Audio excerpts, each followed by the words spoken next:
بسم اللہ الرحمن الرحیم۔ ام المؤمنین سیدہ عائشہ صدیقہ رضی اللہ عنہا سے روایت ہے کہ رسول اللہ صلی اللہ علیہ وسلم نے فرمایا،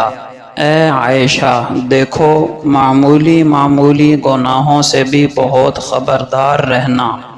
کیونکہ اللہ تعالیٰ کی جانب سے ان پر بھی باز پرس کرنے والا مقرر ہے۔ حضرت انس رضی اللہ عنہ فرماتے ہیں کہ تم لوگ ایسے کام کرتے ہو کہ تمہاری نظروں میں تو وہ بال سے زیادہ باریک ہوتے ہیں،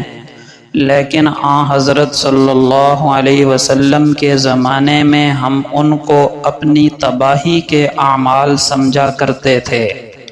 معلوم ہوا کہ لوگوں کے کسی گناہ کو ہلکا سمجھنے سے وہ گناہ اللہ کے نزدیک ہلکا نہیں ہو جاتا بلکہ کبیرہ ہی رہتا ہے۔ حضرت ابو ہریرہ رضی اللہ عنہ فرماتے ہیں کہ میں نے رسول اللہ صلی اللہ علیہ وسلم کو فرماتے ہوئے سنا، بتاؤ، اگر تم میں سے کسی کے دروازے پر ایک نہر جاری ہو جس میں وہ 5 مرتبہ روزانہ غسل کرتا ہو، کیا اس کے بدن پر کچھ میل باقی رہے گا؟ صحابہ نے عرض کیا، کچھ بھی باقی نہیں رہے گا۔ آپ صلی اللہ علیہ وسلم نے فرمایا، یہی حال 5 نمازوں کا ہے، اللہ تعالیٰ ان کی وجہ سے گناہوں کو زائل کر دیتے ہیں۔ حضرت ابو ہریرہ رضی اللہ عنہ سے روایت ہے کہ رسول اکرم صلی اللہ علیہ وسلم نے فرمایا، 5 نمازیں اور ایک جمعہ کے بعد دوسرا جمعہ پڑھنا اور ایک رمضان سے دوسرا رمضان درمیانی گناہوں کو مٹا دیتے ہیں، بشرط یہ کہ آدمی کبیرہ گناہوں سے بچتا رہے۔ حضرت عبداللہ ابن عباس رضی اللہ عنہما سے روایت ہے کہ ایک آدمی نے عرض کی، یا رسول اللہ، کبیرہ گناہ کون سے ہیں؟ آپ صلی اللہ علیہ وسلم نے فرمایا، اللہ کے ساتھ شرک کرنا، اللہ کی رحمت سے مایوس ہونا اور اللہ کے فضل سے نا امید ہونا۔ حضرت عبداللہ ابن بصر رضی اللہ عنہ روایت کرتے ہیں کہ جمعہ کے روز ایک آدمی لوگوں کی گردنیں پھلانگتا ہوا آیا۔ نبی اکرم صلی اللہ علیہ وسلم خطبہ ارشاد فرما رہے تھے، آپ نے اسے حکم دیا، بیٹھ جا، تو نے لوگوں کو تکلیف دی ہے۔ فائدہ معلوم ہوا، دوران خطبہ لوگوں کی گردنیں پھلانگ کر آنا ناجائز اور گناہ ہے۔ حضرت جریر بن عبداللہ رضی اللہ عنہ سے روایت ہے کہ ایک دن ہم نبی اکرم صلی اللہ علیہ وسلم کے ساتھ بیٹھے ہوئے تھے، آپ نے 14ویں چاند کی طرف دیکھ کر ارشاد فرمایا، بے شک عنقریب تم اپنے رب کو دیکھو گے جس طرح اس 14ویں کے چاند کو دیکھ رہے ہو،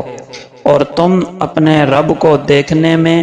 کسی قسم کی بھیڑ محسوس نہ کرو گے۔ حضرت انس بن مالک رضی اللہ عنہ بیان کرتے ہیں کہ رسول اللہ صلی اللہ علیہ وسلم نے فرمایا، جنت ان باتوں سے گھیر دی گئی ہے جو نفس کو ناگوار ہیں، اور جہنم گھیر دی گئی ہے نفس کی خواہشات سے۔ فائدہ اللہ تعالیٰ کے احکامات کی پابندی، خواہشات نفس پر قابو پانا اور اللہ تعالیٰ کی رضا کی خاطر جان، مال، وقت اور صلاحیتوں کی قربانی کا رستہ جنت تک پہنچتا ہے، لیکن یہ ساری چیزیں نفس پر شاق گزرتی ہیں۔ جب نفس کے گھوڑے کی لگام ڈھیلی چھوڑ دی جائے اور اسے شیطان کے حوالے کر دیا جائے تو یہ راستہ جہنم تک پہنچتا ہے اور انسان اس گڑھے میں گرتا ہی چلا جاتا ہے۔ حضرت جابر رضی اللہ عنہ سے روایت ہے کہ میں نے نبی اکرم صلی اللہ علیہ وسلم کو وفات سے 3 روز قبل فرماتے ہوئے سنا، تم میں سے کسی کو موت نہ آئے مگر اس حال میں کہ وہ اللہ سے متعلق حسن ظن رکھتا ہو۔ فائدہ: ایک مسلمان کو ایک طرف اللہ کی رحمت سے کبھی مایوس نہیں ہونا چاہیے، ہمیشہ اللہ کی رحمت کی امید رکھنا چاہیے، اور دوسری طرف کبھی اللہ کی ناراضگی کے خوف سے بے خوف نہیں ہونا چاہیے، کیونکہ ایمان خوف اور امید کے درمیان ہے۔